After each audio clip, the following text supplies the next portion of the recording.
우리가 지금 예수님이 우리 하나님의 자녀들에게 어떻게 신앙의 기둥을 세워 신앙을 가져야 될까? 그 다음에 기도는 어떻게 기도해야 될까? 신앙의 기준, 기도의 기준이 되는 주기도문을 오늘 우리들에게 이렇게 가르쳐 주시면서 위로는 하나님께 영광을 위한 간구, 밑으로는 나를 위한 삶을 위한 간구의 기도를 하라. 그렇게 하고 끝내도 괜찮을 텐데 그 끝 마무리에 우리 주님이 뭐라고 가르쳐 줬냐? 나라와 권세와 영광이 세세의 아버지께 있을지어다. 아멘.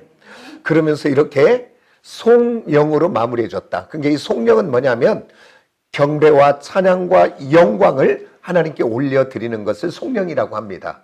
그러면서 이 송영으로 끝을 냈다는 것은 해도 되고 안 해도 되는 것이 아니라 우리의 모든 기도나 우리의 모든 신앙생활의 모든 것 속에 끝은 그냥 마무리하지 말고 찬양과 경배가 있는 송영으로 마무리해라. 그런 의미로 오늘 이 말씀을 우리에게 주신 줄 믿습니다.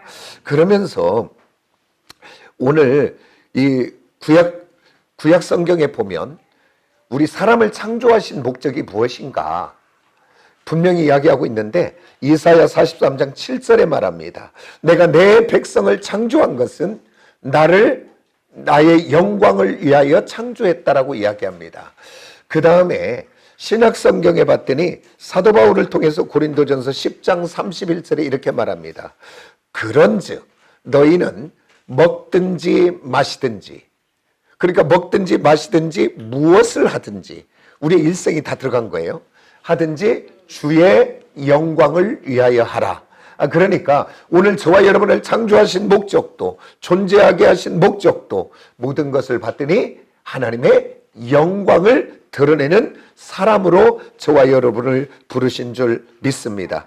그래서 오늘 저와 여러분 정말 하나님 앞에 영광을 올려드리는 저와 여러분 되기를 예수의 이름으로 축복합니다.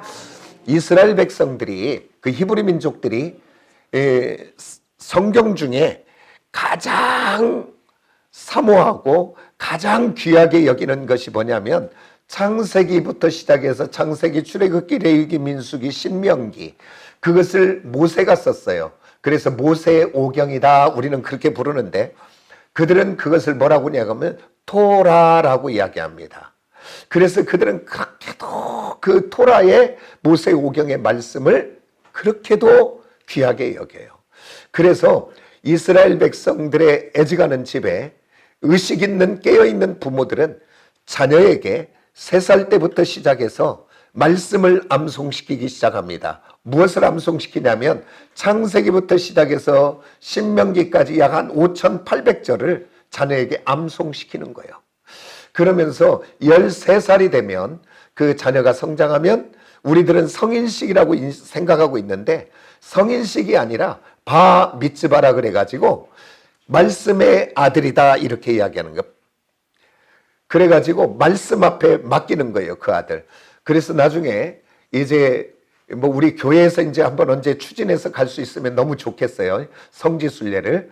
그래서 제가 간다면 이제 아니까 됐고, 혹여라도 우리 교회에서 가지 않고 개인적으로 갈 일이 있어서 간다면, 여행사를 통해서 간다면 그 모르더라고요. 다른 데는 그 여행사의 그 목요일 날이 되면 다른 데 일정 빼고 통곡의 벽 광장에 가는 일정을 넣어주세요라고 이야기해야 됩니다. 왜 그러냐면 목요일이 되면, 매주 목요일이 되면 거기에서 무슨 행사를 하냐면 뭐 공동으로 하는 게 아니라 가족끼리 하는 거예요. 가족끼리 자기 아이들을 말씀을 암송시켜서 이제 그 나이가 되면 목요일 날 온 가족들이, 이스라엘사에서는 가장 큰 잔치입니다, 그게. 그래서 뿔나파를 불고 양각나파를 불면서 이런 뭐 트럼펫이나 이런 게 아니라 진짜 양의 뿔로 만든 쇼페르 나팔과 양각나파를 막 불면서 막 행진하고 와요. 막 여기서도 오고 저기서도 오고 막 와가지고, 그리고 막 이제 막 촬영들 하고 막 그러면서 그들이 또 갖고 오는 게 있는데 뭐가 있냐면 모세의 오경을 집에서 손으로 양피지에 써서 토라를. 그래서 둘둘 말아서 요만해요, 요만해. 그것들을 들고 그렇게 와서 이제 바 미tz바 행사를 해요. 그래서 그 행사를 할 때 말씀의 아들이 되었다. 이제 말씀에 맡기는 거예요, 우리 아들을. 그러면서 이제 우리는 결혼하면 이렇게 뭐 부조하듯이 거기에서 말씀의 아들이 되면 그 아는 친척들이 와서 다 봉투를 줘요, 그 아이에게.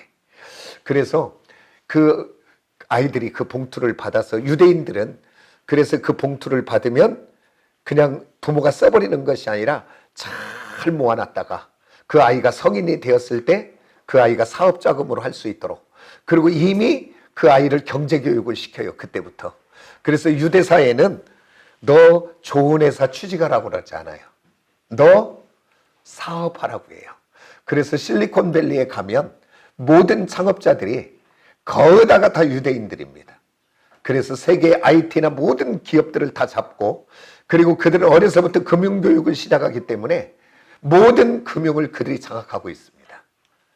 그래서 이렇게 하다가 옆길로 좀 가다가 이제 가는데, 그렇게 꼭 그 이스라엘 가면 목요일 날은 그 통곡의벽을 가셔서 한번 이렇게 구경하시기를 원합니다. 참 장관입니다. 아주 뭐 그냥. 그러면서 그들은 왜 이렇게 모세오경에 생명을 거는가? 그게 왜냐면 하나님이 주신 율법이 그 안에 다 있기 때문에 그렇습니다. 그래서 유대인들은 그 10명, 남자 10명이 모이면 이렇게 회당을 하나씩 지어요. 그러니까 10가정이 모여지면 회당을 짓는데, 그들은 회당에서 멀리 떨어져 사는 것이 아니라 다 900m 안에 살아요. 왜 그러냐면 유대인들은 그 안식일의 그 규례 속에 뭐가 있냐면 900m가 넘어가서 1km 이상 되어지면 그때부터 걸어오는 것은 노동이 되기 때문에 다 900m 안에 살아요, 회당을 짓고. 그런데 회당이 되는 조건이 하나가 있는데 뭐냐면, 아까도 얘기했지만 그 회당 안에는 토라가 있어야 돼요, 모세오경이. 아니 뭐 모세오경 뭐 다 있지요 뭐. 근데 그게 아니라 인쇄된 것이 아니라 아까 얘기한 것처럼 손으로 양피지에 써서 그 두루마리처럼 마른 이런 통이 있는, 그래서 모든 회당마다 그 토라, 그 모세오경이 손으로 쓴 양피지에 쓴 토라가 다 있습니다. 그러면서 이렇게 이스라엘 백성들이 이렇게 모세오경을 그렇게 중요히 여기고, 그 다음 어디를 중요하게 여기냐면 시편의 말씀을 그들은 그렇게 중요하게 여깁니다. 왜 시편의 말씀이 그렇게 중요하냐면, 그들에게 자 창세기에서부터 시작해서 신명기까지 이 5권의 그 말씀을 붙잡고 그들이 이 땅 가운데 살아가면서 환난을 당하기도 하고 어려움을 당하기도 하고 기쁠 때도 있고 슬플 때도 있고, 그때마다 이 말씀에 근거하여 그들이 찬양도 하고 울기도 하고 기도도 하고, 그것들이 전부 뭐냐면 시편이다 그 말이에요. 그래서 시편을 뭐라고 이야기도 하냐면 생활의 주석이다 그렇게 이야기합니다. 왜 그러냐면 5권의 창세기, 출애굽기, 레위기, 신명기 이 말씀을 붙잡고 삶을 살아가다가 이 땅 가운데 삶의 형편 따라 그들이 시도 쓰고 노래도 하고 기도도 한 내용들이 시편이다.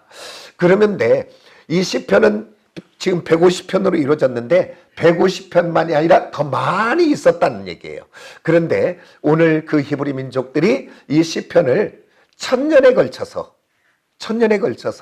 이렇게 다 고른 것이 지금 150편이다 그 말이에요. 그런데 이 시편은 우리는 150편 한 권으로 알고 있는데, 유대인들은 이 150편 시편을 편집할 때, 이 모세오경에 맞춰서 편집할 때 그 다 창세기에 맞춰서, 레위기에 맞춰서, 민수기에 맞춰서, 출애굽기에 맞춰서 따로따로 편집했다는 사실이에요. 그래서 그 시편 안에는 5권에 맞춰져 있어요. 맞춰져. 그래서 어떻게 되냐면, 자 1권은 시편 1편부터 시작해서 41편까지 그게 창세기의 근거에서 하나님의 창조 사역에, 그리고 사람의 창조의 사역에 노래로 시로 만들어진 것이 시편이다 그 말이에요. 그 다음에 2권은 42편부터 시작해서 72편까지 출애굽기의 근거에서 하나님의 구원과 하나님의 구원 사역에 대해서 이야기하고 있다 그 말이에요. 그 다음에 3권은 오늘은 조금 공부하는 기분이 조금 들 거예요. 왜 그러냐면 제가 왜 성령이 얼마나 중요하고 아멘이 중요한가를 근거를 내가 제시해야지 그냥 오면 안 되잖아요. 그렇기 때문에 조금 딱딱하고 지루해도 내가 공부한다라고 생각하고 잘 들으시기 원합니다. 3권은 73편부터 89편까지인데 레위기의 근거에서 예배와 성소에 대해서 이야기하고 있습니다. 그 다음에 4권은 90편부터 106편까지 민수기에 대해서 근거하여 광야에서 이스라엘 백성들이 방황하는 삶을 시편으로 정리된 것입니다. 그 다음에 마지막 5권은 이제 107편부터 시작해서 150편까지 신명기의 근거에서 말씀과 찬양으로 시편이 정리되었다는 것입니다. 그렇기 때문에 이 시편은 그 자체가 기도하면 기도가 되고 시편 그 자체에 곡을 넣으면 찬송이 되고 그 시편을 그대로 읊조리면 예배가 된다는 사실을 기억하시기 원합니다. 제가 한번 이렇게 해볼게요. 여호와는 나의 목자시니 내게 부족함이 없으리로다. 23편이지요. 이렇게 내가 지금 곡을 넣으면 찬송이 되고 이것을 하나님 여호와는 나의 목자입니다. 내게 부족함이 없게 하실 것을 나는 믿습니다. 이 시편을 그대로 하면 이게 기도가 되고 이 시편을 그대로 읊조리면 예배가 되고 그렇기 때문에 왜냐하면 그들이 하나님의 말씀을 붙잡고 살아가면서 나왔던 것이 생활의 시편이기 때문에 오늘 저와 여러분이 환난을 만나고 어려움을 만나고 힘든 일을 만날 때마다 다른 것 보지 마시고 시편을 보시기를 원합니다. 그러면 그 시편 속에는 내 상황과 여건과 처지와 형편이 맞는 그대로의 시편이 있어요. 그래서 그 시편을 그냥 우리 이제 노인 양반들은 그냥 자기 마음대로 곡을 넣지요. 그러면 그게 찬송이 되고 그냥 울면서 그냥 그것을 읽으면 그게 기도가 되고 그가 예배가 되는 줄 믿으시기 원합니다. 그때 성령이 역사하여 그 시편의 말씀을 붙잡고 기도하는 자에게 찬양하는 자에게 예배하는 자에게 하나님의 위로가 넘치게 될 줄 믿습니다. 아멘입니까? 그래서 시편을 사랑하시기를 원합니다. 그래서 유대인들은 그렇게도 시편을 귀하게 여기는 것을 봐요. 아니 송영리 얘기에다가 뭐 시편 강해하나? 그게 아니고 이제 이야기 이제 본격적으로 하려고 그래요. 제가 얘기했듯이 우리는 한 권으로 보는데 유대인들은 그것을 그 모세오경에 맞춰 5권이라고 얘기했잖아요.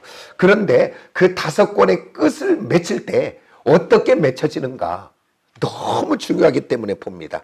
우리 시편을 한번 찾아봅시다. 시편 41편 13절 한번 봅니다.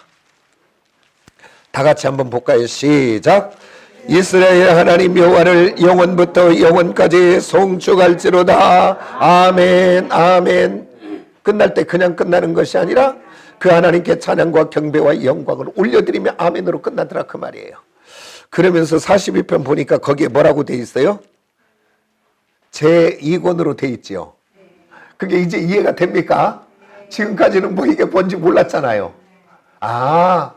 이게 그 모세오경에 맞춰서 1권, 2권 이렇게 해놨구나 라고 하는 걸 이제 이해하시기 원합니다.